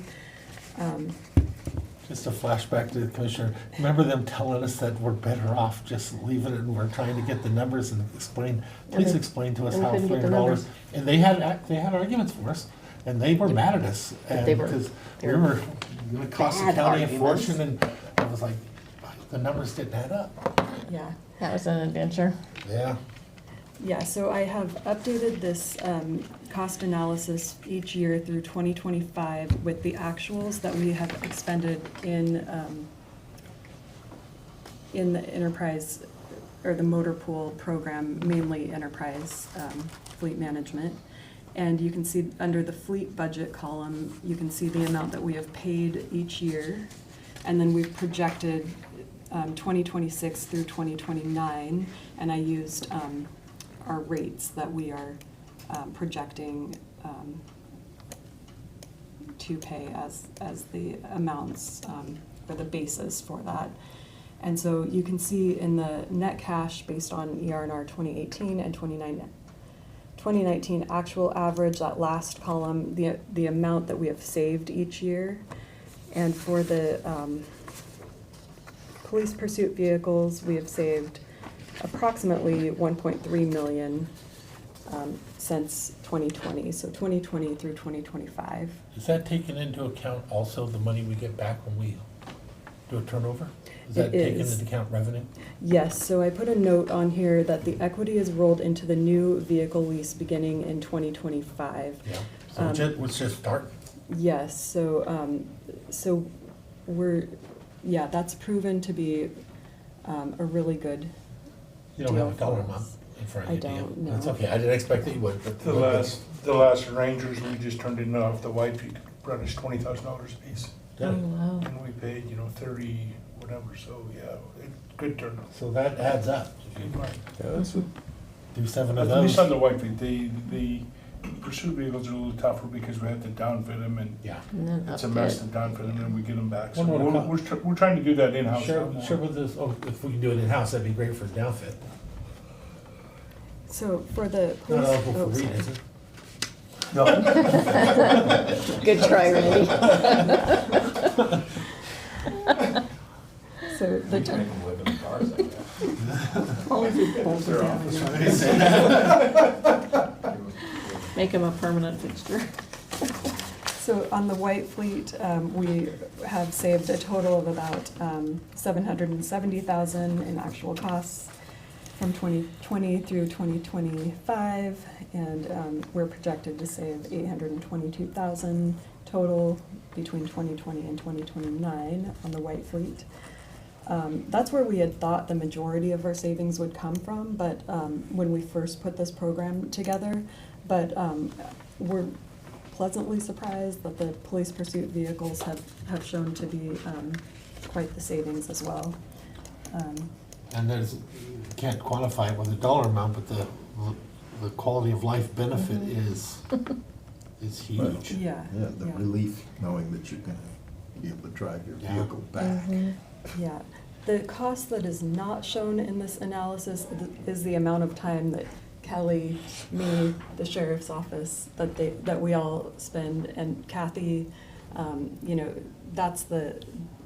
we spend a lot of time on this. We have a great team that works on this. You guys are really lucky. But you that don't have charge a us good $300 an hour, do you, like they used to at the other one?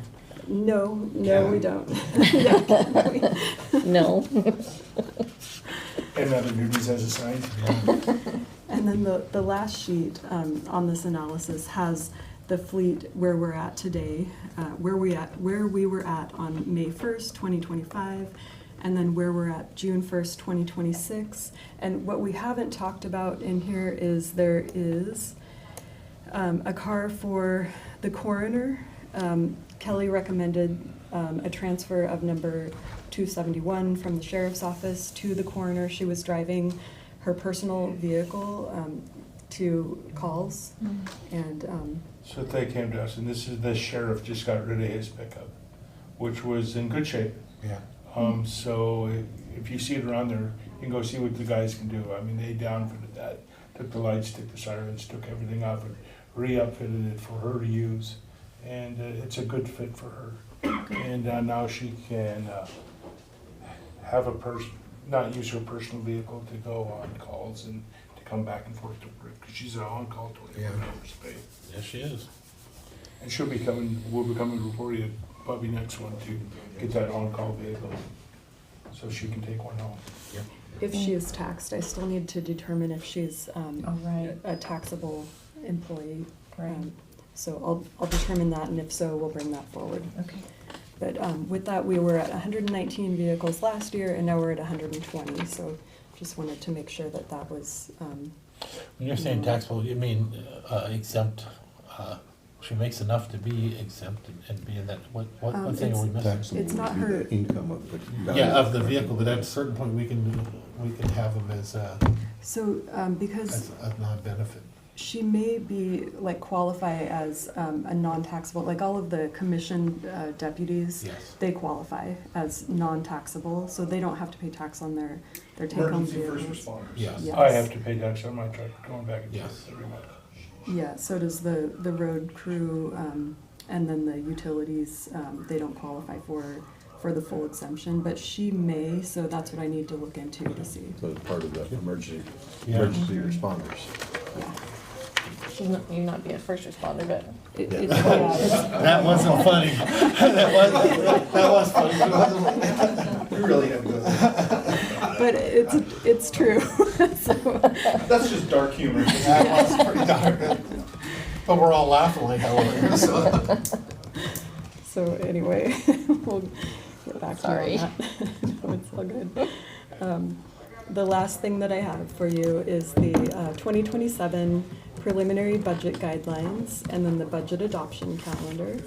And I made the just very minimal changes that we talked about when I brought it to you in May. I put in the sentence that requests for new spending without a corresponding funding source are unlikely to be considered for budget approval by the board. And then, what did I put in here?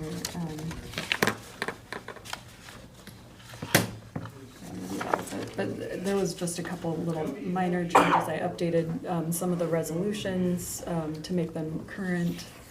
But if you are okay with this, commissioners, I'll put it on the agenda for, or ask Mackenzie to put it on the agenda for next week. You can get it signed and out to departments to start working on their 2027 budgets. It's good to me. Commissioner. Yes. Thank you. Good job. Thanks. Thank you very much.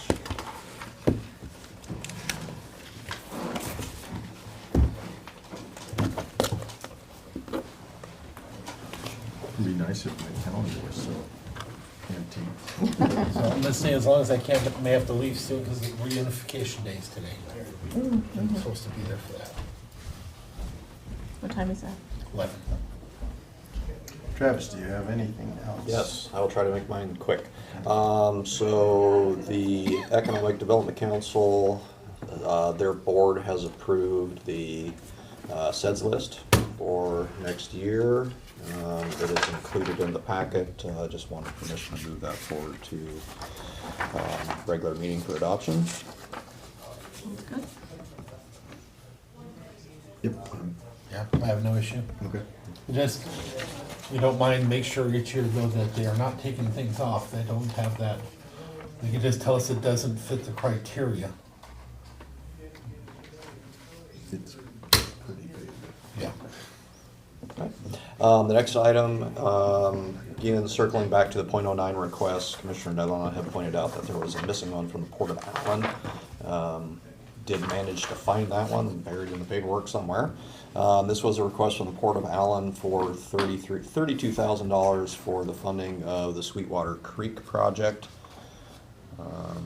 It's a request for funding to complete cultural resources assessment, wetland delineation. I remember originally when this had come forward, there was a question about whether or not it was on the SEDS list. It was determined that it was on the SEDS list. And so I'm just bringing this back for discussion by the board. I will note that I received an email and you all were copied in it from Ken Van Buskirk, strongly in opposition to this particular request and requested that it not be moved forward until he was had the opportunity to discuss it with you all. That's entirely up for your consideration. I'm just pointing out that email came in. Do we have a list of, oh, I'm sorry, my brain hasn't been here for a few weeks for some reason. Do we have a list of all the, just like an Excel sheet with the requests and how much we have that we can award out? So for the requests that we received, I don't think we have an Excel spreadsheet that we've created. The only ones that we have had are the 3 that we discussed last week, the one from the Port of Shelton, which was approved for the project out on Johns Prairie Road, and then this one. So those are the only ones that I'm aware of that we've discussed in any recent memory. We are now in the period where they can apply for next year so that they can go through the process, the procedure that we established. But we still have funds this year that we can use. Well, I mean, Right. the .09 funds have, I'm not sure what the balance is. I want to say after the Port of Shelton is probably 3.6 million, but I would have to go back and look. Yeah, But we- again, that's at board discretion. We had asked the last week that those other applications go on for the new process and go through. This one here was a leftover from the old one that we stopped right at that moment because it was questioned on the SEDS list. And I thought we were gonna go ahead and move forward with at the time, but if it's on the SEDS list, you can't. Right. And there was a miscommunication because it was actually on the SEDS list. So we just brought it back, but then it got lost too because we couldn't, our staff couldn't find it anywhere. It just. No, I had to go back and Yeah. check to see, and I think it made it through the email, but not actually into the actual briefings. I think is what happened. So, but they did turn it in. Okay. So on this one, of course, I'm supportive, Chamber of Commerce, all of the others, but on top of that, I've been working on this for years. I understand that I have a citizen that is not happy about it, and they're not going to be, but sometimes I don't let that get in the way of everything we do. The rest of the community definitely wants it. It's definitely needed, and like I said, I thought we were on the process of helping them out the last time. And this is for how much?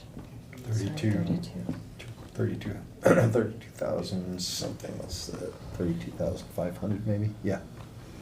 32,500. How far are they along on this project, do you know? They just had the ribbon cutting, opening it up to the public.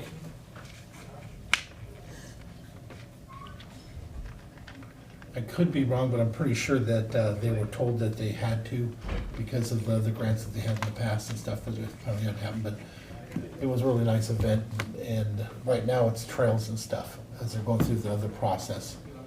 I don't know where they're at for the actual big park thing. That was outside my scope of visiting. Right. Yeah, it's your area. I've heard from that citizen you're talking to as well. Well, one of the arguments is that they shouldn't do parks and stuff like that, but the truth matter is, it is a provision that you are allowed to do parks, especially if it has any connection to waterways, but even more than that, they're allowed to do parks when it comes to economic development as well. There's several different RCWs that is allowed to, but people focus on the one, but there's several that allows them. I remember that as port commissioner, I went and pulled them up and shared them with the others to show them, no, there's. Yeah, 'cause I know other ports have parks as well. Yeah. It's your baby. Well, I'd like to go ahead and continue with it because this is actually 8 months behind from where we were going to before. It just got stopped because we were on the verge of a process, and that one wouldn't have been stopped, but it was questioned that it was not even on the SEDS. And I would never go for anything that's not on the SEDS. We break the rule once, we do it, you know. Yeah. I'm okay. Okay with it. So what are we actually taking action here for? If we've got 2 yeses, but what are we saying yes to? To move forward to the regular meeting to move this .09 Move it funds forward to support that request. Yeah, okay. Just trying to be clear. Yeah. And we don't have to have a hearing on this, it just goes right on the agenda. That's correct. But we can have comment on it. Absolutely. Yep, for sure. And should. Will. Let's Quite see. sure. Last item that I have on the briefing, and I have one quick extra one, is circling back on the Purdy Creek Bridge renaming. Proposal, I have a notice of hearing that we would like to put forward for 4 public hearings. 2 for July, July 7th and 21st, 2 for August on the 4th and the 18th. It's part of the process to solicit as much public public comment on the proposal. We also have an item that we'll be putting in the paper this week to solicit feedback on that. We're also going to try and put it out through social media to see if we can get some feedback on that. It's just all pieces and parts of what the Department of Transportation asked that we do in order to show that we did sufficient outreach and tried to get sufficient feedback on the proposal. So Part of the process. And before you went out, remember I was asked to call Tim to see how he felt about the whole process and whether the public process, and he definitely was in favor. He actually has been talking, you guys know the name, but is it Jake Fay? Already talking to him and having all the support to do all that stuff already, and is willing to go out there, so. But I did call him and ask him, just like you guys asked me to. So these specific requests is just for approval to set the public hearings, so we can have those on those dates. Sounds good. So. Okay, good. The only other thing that I wanted to bring up that's not on the agenda item is the Wake Boat Advisory Committee. We did put that out to solicit people to put their applications in. We wanted to know 2 things. One, what process do you want to go through to review the applications to determine who's going to be on the committee? First question. Just get us the applications. Do you And we'll need to decide if we want to interview, but some we already heard from, we'll just, that's what we agreed, right? Yeah. I thought so, yeah. Okay. I'm finding it interesting, I'm getting nominations. Yeah, yes, I did see that. And then the other thing that we needed to know, just for their information, is what is the deadline for recommendations that you folks would like to see information back from them? Because, I mean, they could have meetings forever, or they could have 2 meetings and come back and advise. I don't know what the timeline is you want to do on that. Yeah, I imagine that it'd be quite a challenging meeting. I mean, we did set the date for the public hearing to come back in 60 days. I don't see that they're going to have the ability to meet and come up with some solid recommendation within that time. And so there may be a requirement that we forward again that public hearing. I just want to know if you have a timeline that you think is reasonable to push them to get some work done fast, or if you want to make it a longer timeline. A lot depends on who we get filling the committee. So it's hard for us to put, for me, it's hard for me to estimate whether we're gonna need to. No, I think regardless, we're gonna have to push the hearing out. You're probably right, but. I was just thinking it would be useful, regardless of the group, to say, hey, the commission would really like to have some sort of feedback on by such and such date. So what's the date currently set for a rehearing? Opening the hearing, I don't recall what that would be, July something. I don't remember what that date is actually. But then we could set it out for another 30 days or so after that, or 60 days even. If that would give them enough time, maybe give them 2 months to do it. They may not even make a recommendation. They may not be able to. They may not be able to. And then we just put on our jeans and get it done. Yeah, I just thought that it would be usable for them to have some sort of 60 days date. 60 days from their 60 days. formation, 60 days from the selection of the committee Yeah. members. And then we'll also, by then, we'll know when we're sitting in front of them, when we're gonna wanna postpone the final meeting to, because we'll know when that 60 days is, and give us a couple weeks to deliberate ourselves, and Okay, that's helpful. Thank you. I appreciate that. And that's all I have. One comment I had about this wakeboard issue, somebody mentioned this, I'd give them credit if I could remember, but it was one of our meetings, they suggested, why don't you use drones to do enforce these things. When I talked to Tim and Mike, and they said, sure, we can use video as a form of evidence in filing a case, because one of the complaints is, as soon as the sheriff launches a boat, everybody instantly goes into compliance mode. yeah. And What do if they we call use it, the flare? drone- They have a need for Flare. that at the sheriff's department anyway.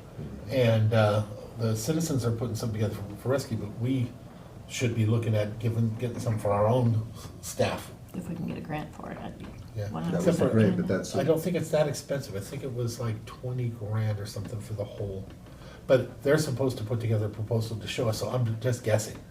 But if that happens, But it'd be a great conversation, because I think we may have to pass a code to allow for that or something, I don't know. didn't seem that, I didn't get that from Tim or Mike. Good. Like we did, it's an enforcement tool that the sheriff's already allowed to use, and it would be a way to increase the enforcement, which is, really, that's the chink in any armor that we have as far as an ordinance goes.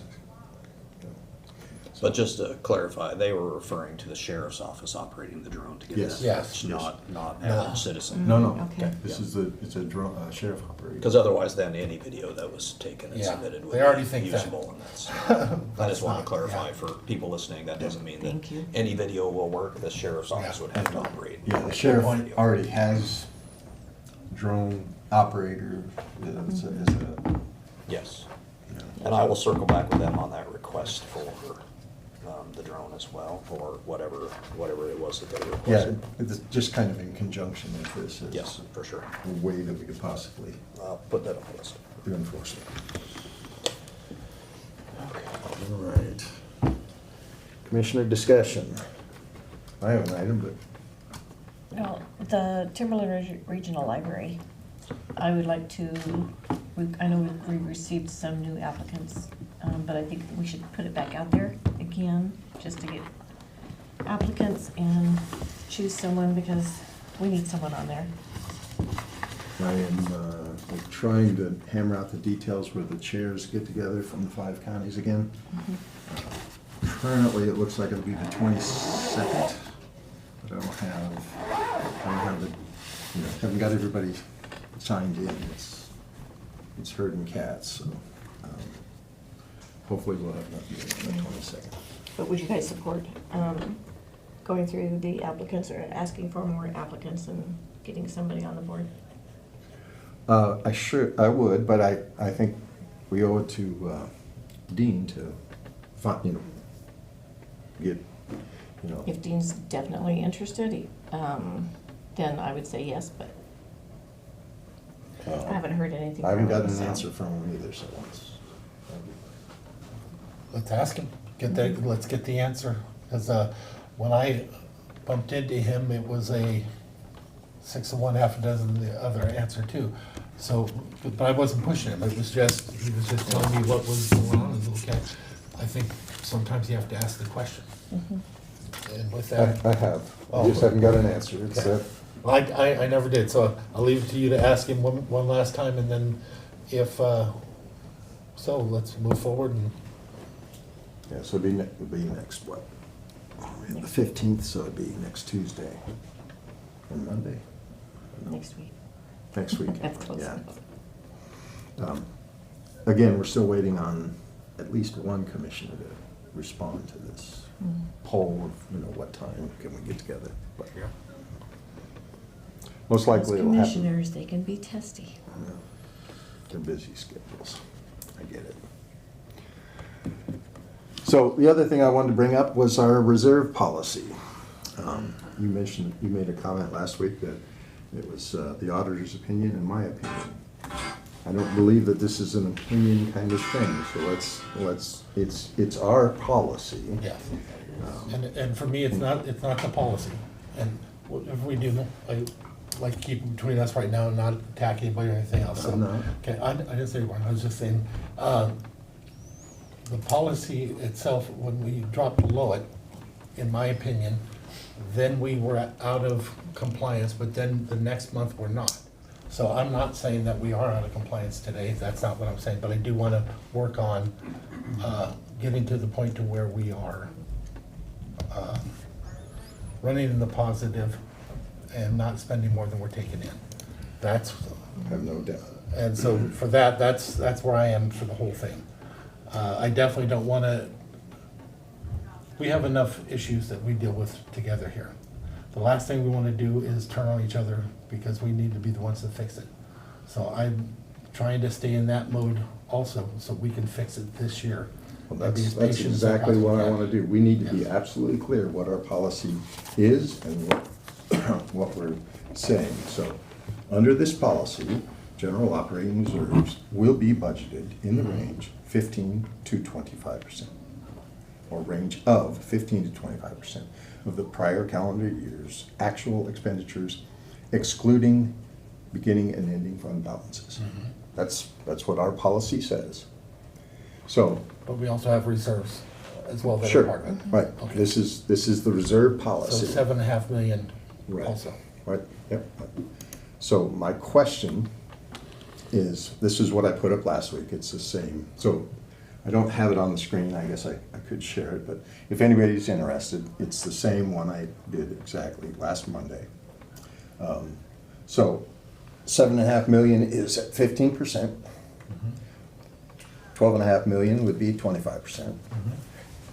Then there's an additional 7.5 million that is fixed policy reserves.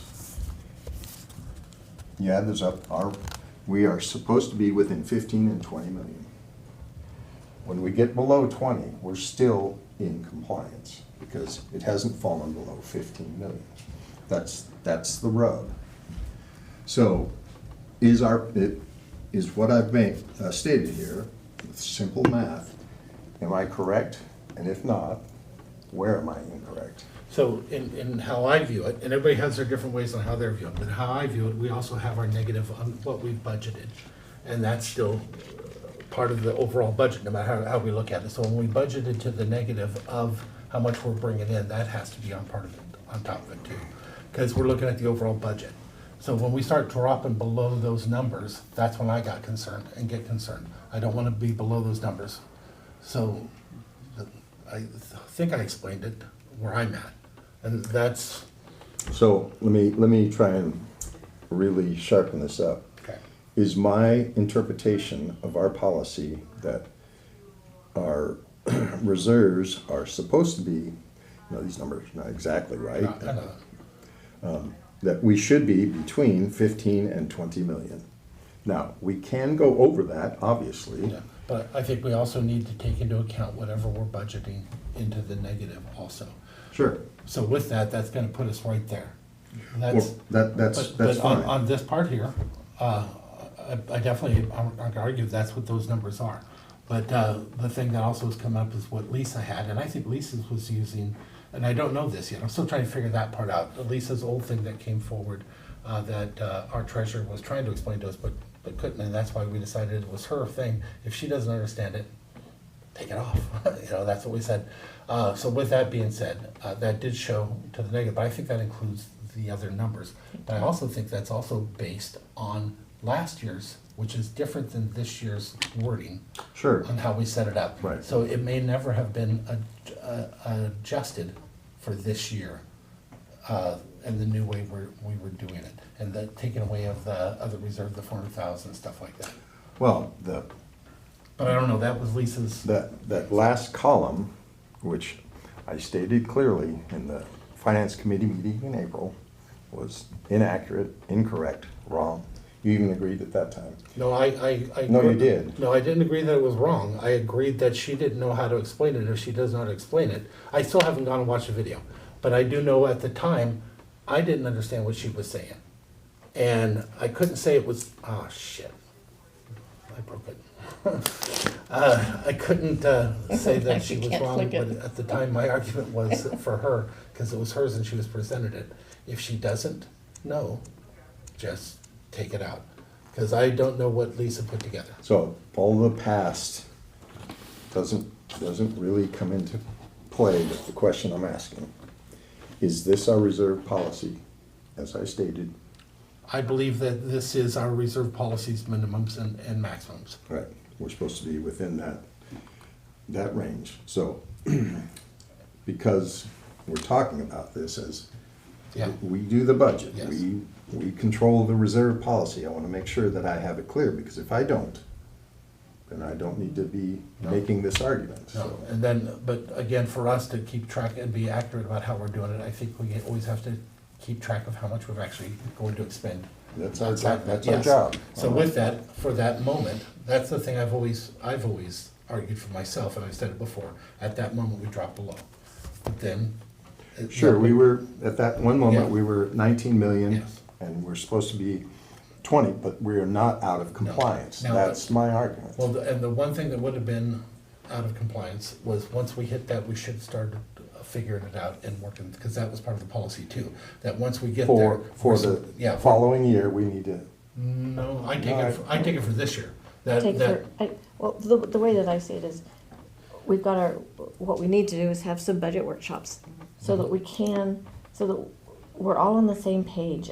I watched the meetings, and I would highly recommend that the three of us sit down, start working on the budget as soon as we can, because there are options, and we have options, and instead of bickering and can we just sit down, look at the numbers, see where we're at, and then move forward with.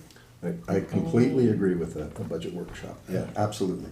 But this is one of the points. If we don't understand our own policy. No, and that's then, great. Then we, Yeah. it's pointless to have a budget workshop unless we can agree what we're. and I've been asked to do this since halfway through last year, so I'm good with that, without a doubt. Again, the thing that I was saying though on the policy was, when it happened, I think we were out of compliance when we did not start working on it at that point, because I think that's what we're supposed to do according to our policy. Was start to work to make sure it happens for this year, that we don't go outside of it, not just for next year. Right, and But we're I going think- to, if we're I gonna think- get together for meeting, then let's just do it. Right. I think one thing that people need to understand is, yes, 1 month we might fall below, but then we get property taxes in, or we get more sales tax in. Other things happen, so I would like staff to know that we are watching. Please, let's not freak people out until we have a plan. There's no reason. And I've been hoping to get a plan for a year And so and a half, let's, so with all three of us saying, let's do it, then that's the motion, or that's the direction we should go. And I'm definitely ready to go with that. I think there are a lot of adjustments we have to make in order to be good. And we have options, so Yeah. let's just do it. So, here's the statement you're talking about. Let's clarify this. Okay. If reserves and/or fund balances fall below required levels as set by this policy, the county shall include within its annual budget a plan to restore reserves and/or fund balances to the required levels. So, you know, what's that mean? For the public, I am reading from resolution number 2025-067. That's our policy, our reserve policy. So you can see it. Yes. So as I read that, the county shall include within its annual budget plan, or in its annual budget, a plan to restore. So that would mean we're entering into this. I don't disagree with you, but at the same time, we have to make sure it doesn't do it again during this year. Well, it Well, might, but- month by month. The months vary, it might, So- every month like I said, it is different. Yes, and that's why, And what I'm so- always afraid of is that bow wave. That's what I always talk about, it's the bottom end. And that's why we should meet and I'm already there. You and I have no disagreement on that part of it. It's making sure that we state unequivocally, we are not out of compliance. We were not out of compliance. Even when we hit 19 million, I was below the maximum level, but that falls, yeah. That is not- But no, I'm gonna agree with you on that line.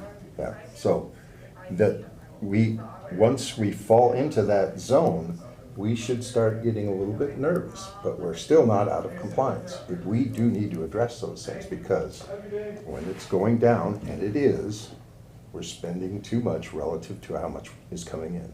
I think we're all in agreement. Yeah, I don't see that as an issue. But So let's we work need on to it. be clear that we are absolutely in compliance.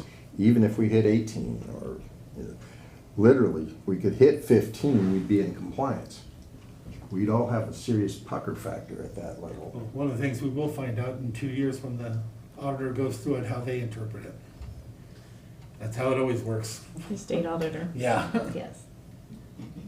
Yeah, I But appreciate the state auditor and For their us, it's, findings, or non we're determining, we better be clear between the three of us, or, you know, we, And I think we're gonna start putting those together immediately so we can start the process. I was just about to ask when the Yeah. commissioners would like to have a meeting. We'll 'Cause make it happen. There's a few other things that are When you coming can down the make pipe it- that when you I can make just it heard about the happen. other day, but we'll be dealing with them shortly as part of it. you say as soon as know, I've been possible. concerned that housing sales have slowed down. That's gonna have an impact. And that's why We I'm bringing didn't in the anticipate. yeah.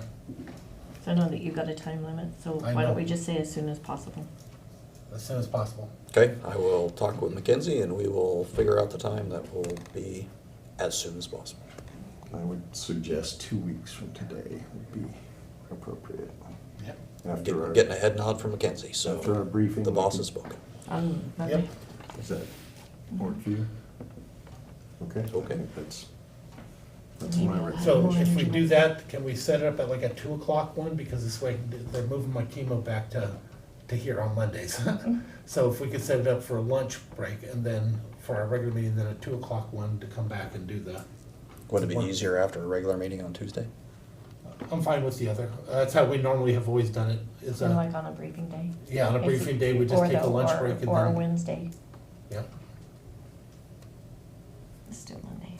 Okay, That perfect. way we can all eat lunch. Okay, perfect. Got it. Okay. Any Brush our other- teeth and come back happy. Anything else? I move we adjourn. Second. Second, we are Have to get to adjourned. the reunification day.